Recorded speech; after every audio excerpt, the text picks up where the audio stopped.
Unfortunately, we have to return to Melbourne. Only for a little bit though. We're gonna go again, but we're still really sad about it. Because once you get into the groove of traveling full time, especially if you're new to this, you kind of just want to keep that momentum, right? But there are things we have to do. Some life admin stuff. We want to get rid of a lot of our other possessions. We have to, unfortunately, go back and do that ourselves physically. I guess it's a good thing, right? Because then we can really wrap things up. Yeah. I mean, we are going back during Christmas and New Year time, so it's quite festive and the weather's fantastic in Melbourne during that time. But we just maybe want to talk about in this episode what we've learned so far as being full-time travelers and digital nomads, especially new to this game, and some of the things that maybe we could do better next time. Just a bit of a reflection, I guess. Yeah, let's go straight.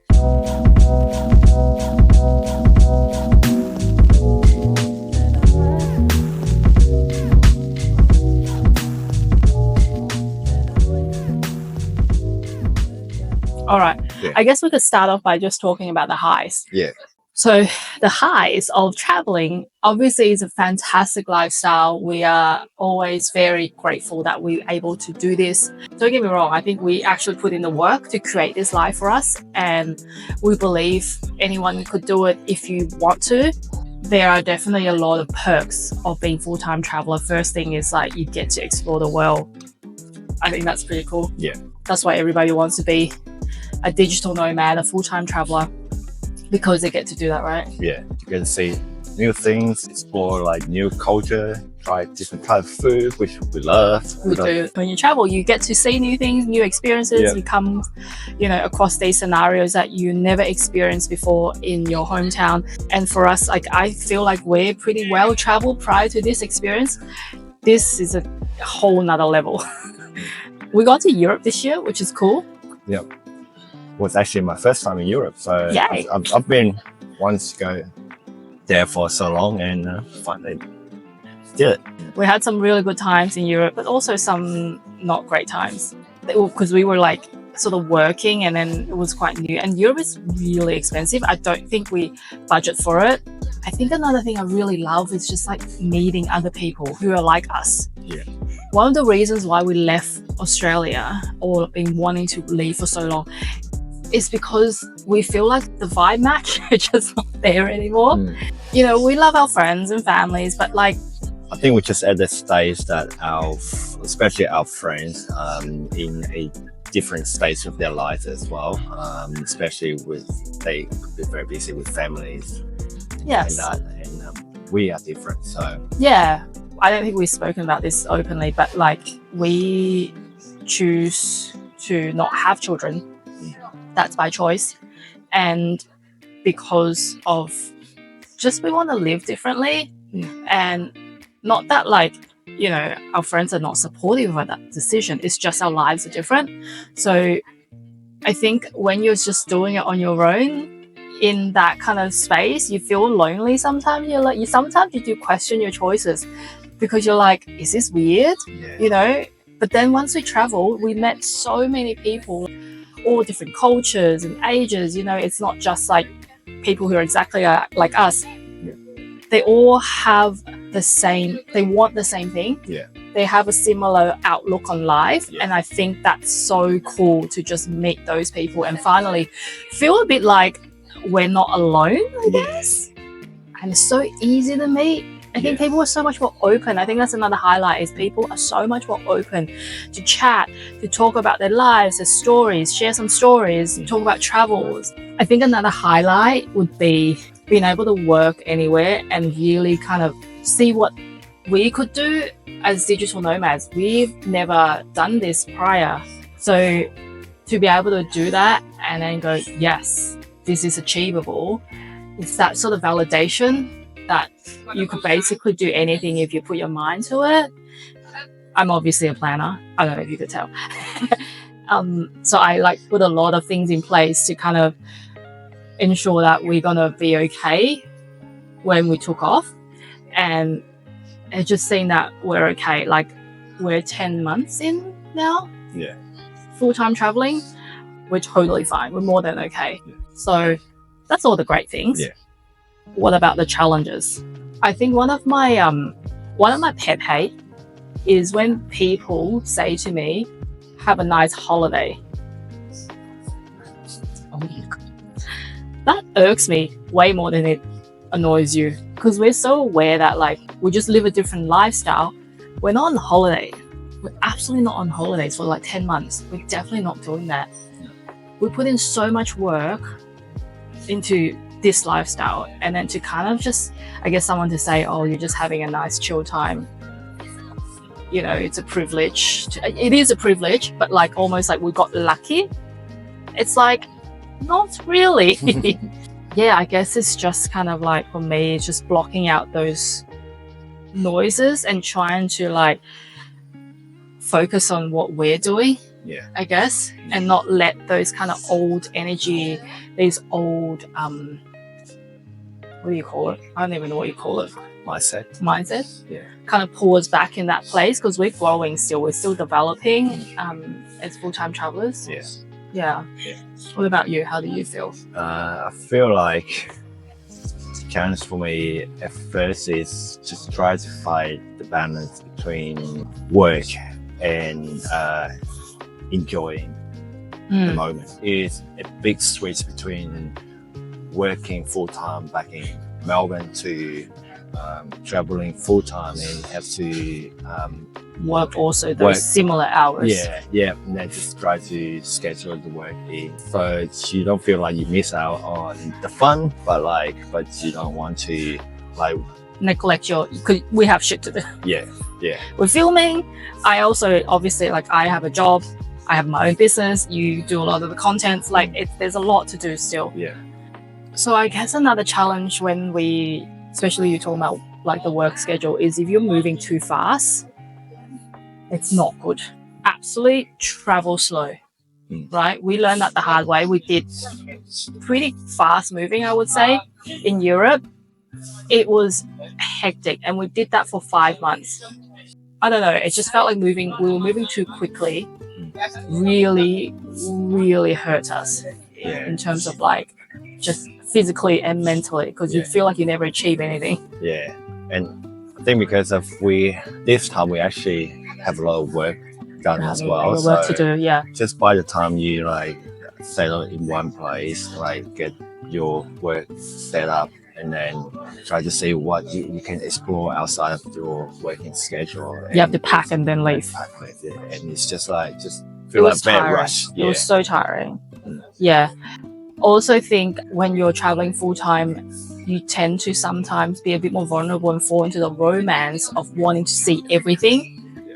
That really, I think, got us, because we tried to jam-pack so much into our day. We enjoyed it. It was beautiful to see, but we were exhausted. We were absolutely exhausted. We were so tired at that point. Like, I think our mental health and our physical health is so much more important, and it wasn't 100% necessary for us to be there anyway. So we cut our trip short, and we went to Thailand. Do you remember when we landed, how happy I was? How just like relieved I was to just knowing that I'm going to stay in Thailand for 2 months. Everything was so much cheaper, so that helps. So that goes on to our next challenge, budget. The uncertainty of money. Yeah. I think you struggle a lot with that. You struggle a lot with that. At the start as well, yeah. Come from working full-time, having full income, down to one income, majority from Kathleen, and really hard on me, like just to think about like what can I do to contribute to our lifestyle, and at the same time starting a new business, a lot of uncertainty regarding to that. I've struggled. You did struggle a bit. Are you better now though? I feel a lot better now. I kind of like learn how to let it go a little bit, and the work that we've been doing, so I can start to see like where it's actually going. Yeah. And then at the start, it's just everything's so new, and I just couldn't see it. Yeah. But now it's better now. Yeah. I think like creating this YouTube channel and creating all this content, building, like sharing our journey, really is just for you to, we want to bring a bit of that in here just to talk about the actual mindset and the real struggles and the real things that happens. Like anybody could make a really pretty, not anybody, I'm saying that like it's easy. It's not. Editing is freaking hard. Filming is hard. But you know, you could make a really pretty video about a place and make it look like you should definitely come here and it's fantastic. And it is, but we want to share this kind of real stories about what happens behind the scene. And that for you was like such a challenge. Yeah. And that also stopped you from doing a lot of things because you just felt like you weren't good enough to do it. Yeah. Which was really, like, for me was hard to see because I'm like, you are contributing.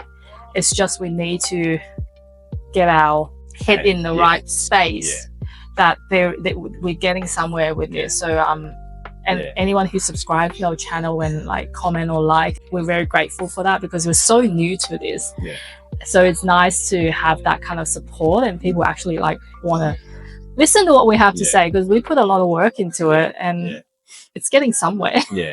Another challenge, this is more of a logistics challenge, is finding reliable internet. Southeast Asia, absolutely fantastic. You won't have an issue with that. And every sort of cafe, restaurant, they will have free internet. Totally fine. Europe sucked. Different story. I mean, any of the country or city that have old building, somehow the old building they block out the signal. Signal. So it's very patchy. Yeah, I remember I had to do a client call in Italy in our apartment in Florence, and I think that day the internet just was not having it. It was so bad. Like I couldn't have my meetings, and I do meetings online. That's literally my job. So that was really difficult. Our tech, my laptop carked it. But the laptop I bought with me that I had it for 6 years is such an amazing laptop. Shout out to Lenovo. I know, like, yes, it's old, but like I tend to use my tech until they like die on me. So that's what happened during the trip. So my laptop carked it. That was not good because that's literally the way we make money. So we bought a new one in Thailand. Things like that you just need to prepare for. Like, just be ready for these things happening. I think this is probably like maybe one of the challenges people don't realize until you like actually in the situation. We spent so much time together. Pretty much 24 hours. 24/7. It's, I mean, yes, we're married and we generally like each other. But when you spend so much time together, it can get a little much, right? Back in Melbourne, like, yes, we live together, but like you work. So then you have those few hours of separation and then you come together and you talk about your day or whatever. Then you spend the time together. We're literally 24/7. Was that an issue for you? I wouldn't say issues, but I can say that you start to get irritated with me like very easily. Actually at the start, because we are traveling together, so I felt like we had to stick together all the time. That's the thing as well. And you did, I didn't. That's me. But now not anymore. We do need time for ourselves. So for me, I go play soccer. Sometimes we just organize a day for ourselves. We just do things like different things for the whole day. Because like, I mean, I would go get my hair done or like, you know, get my nails done. That's not something he would enjoy. And what are you going to do? Just sit there, you know? So you do things separately back at home. And I think you need to do that while you're traveling. We already spend so much time together because we now work together. That's also, I guess, another thing we have to get used to. We never worked together prior to this. I have a very different work style. He tends to be a little bit different as well. So it's like you're always in each other's faces. So if you're traveling as a couple or even traveling with a friend or family doing this lifestyle, having your own time is so important, even just for like an hour. Just make sure you schedule time for yourself. 100%. It's so much healthier, less cranky at each other. Okay, so we spoke about the highs. We spoke about the challenges. Now we've obviously like a little bit more I guess, what do you call it? Has a bit more experience. People experience. Of this lifestyle. Yeah, like what have we learned and what do we do now? So then we kind of work better with those challenges. We definitely learned that we need to travel slow. I think going forward, we're not going to leave a place for like less than, I think, 2 weeks. Sometimes you might have to. I think like, okay, if it's like a transit city, so if you like need to transit in like Bangkok or Singapore or whatever, like we're not gonna make ourselves stay there for 2 weeks just because. But if you're going to somewhere to like travel, you really want to like see that area. I think minimum 2 weeks is what we said, right? Yeah. Ideally a month to 2. Yeah. With us as well, because we're doing this lifestyle, it's not just for us to be able to travel, but we actually want to experience life outside of Melbourne. So Experience people, culture. So for us to be able to do that, fully commit to that, I think we need at least a month in one place, so you actually can learn about the area. Culture. Yeah, absolutely. Talk to the people, talk to the locals, immerse into their lifestyle. So that travel slow, minimum 2 weeks. I think setting boundaries of work and play, know what works for us. So like we don't have to do everything. We need like time to rest also. Understanding that helps me like not be burnout from working, traveling, trying to fit everything in, because then you end up just not enjoying it. You're just sort of ticking through the list of like, I need to see this, I need to see this. Like you don't have to if you're super tired. Also time management, I think, is very important, especially for me. If there are days when you're like, or like weeks when you have a lot to do, you end up just like working constantly and you kind of work endless hours. I guess that goes back to anyone who works from home or remote worker. It's so easy to just do that. I think setting like a time, like this is work time, I'm going to do this, and then the rest is playtime. That's really important. So then you're not just like stuck working 24/7. Then what is the point of being in a beautiful place like Bali or like Thailand or like Italy or whatever? You might as well just, I don't know, be back home or be in your own bedroom or be in an office and to do that. So, and another item is finance. Know your numbers, have some budgets in mind, know how much money you're going to be getting, how much money you need. Plan that forward, I would say, because you got to pay for accommodation ahead, you got to pay for travel ahead, and always just have some savings as buffer. That's really important in case anything happens. I keep a very hectic spreadsheet of our expenses just so we know where we're at, because when you are traveling, and especially you're new, you can get caught up and suddenly like, oh, let's just do that, or let's just like go for this, and it's fine, yes, absolutely, but like knowing that, okay, if I've done that this week, maybe next week I'll have less budget and just kind of work with it. That's really important. I've also learned, for me, is just to have less of a solid plan and travel based on vibe. Right? You know, you don't have to plan everything to T. You don't have to, like, if you want to stay somewhere longer, go for it. I think we met with some friends in Chiang Mai, and one of the things he said, shout out to Will, was they plan their lives a quarter of a year at a time. And I think that stuck with me. I was like, yeah, we kind of do that as well. So let's just do it 3 months at a time and not think what I'm going to do in October 2025, because things change. Right? Nothing needs to be solid. Nothing needs to be solid. Because this is like, the world is our home. That sounds so cliche, but that's it. The world is our home, so we can be anywhere. And it's okay to do that. Because we thought this year we were going to be in Korea and Japan, right? We ended up staying in Europe for 5 months, so we didn't go to Korea and Japan. And that's okay. That's okay. So just go with the flow. Go with whatever feels right and enjoy it. I just want to touch on a little bit about the community. In Chiang Mai, we met so many new people. We actively were seeking meetups, and we went to so many of them. And we outside the meetup, we actually caught up. We had dinners and coffees and like with people, and I love that. I feel like for me, that's my way of connecting. You need to constantly be reaching out to others, whether it's families and friends back home, or like new people. You just need to constantly connect. You can't isolate yourself just because you are traveling full time. You isolate everyone else because you're like, oh, I don't get to see them again or whatever.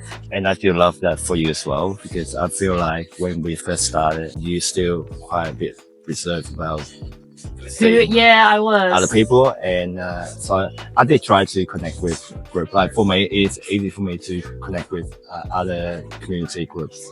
I think that easy, but that is one thing. But like, we have to actually make the effort to go. You have to like see get out there. people and talk to people. I think we're just ready to meet new people. Last year, I still wasn't sure because I was guarded.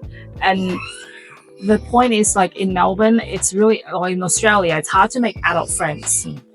I think when you're traveling, it's much easier because like people are open and they're less guarded. And that kind of like helped me to be less guarded because you can just chat without feeling like, whatever. And just a different energy, different vibe. So that was cool. So our plans for the future, we're going to continue to travel. We're definitely committed to this lifestyle. That's why we're leaving to go back to Melbourne to sort out, basically tie up all the loose ends. So then we can be on the road again. We're hoping to leave the first quarter of the year. And we're just going to continue to this lifestyle. Potentially, we may be looking at somewhere we could drop our suitcases for a little bit longer, like a long-term lease somewhere, but we will still travel. So, yeah, stay tuned. Cool. All right. We'll see you in the next video. Bye.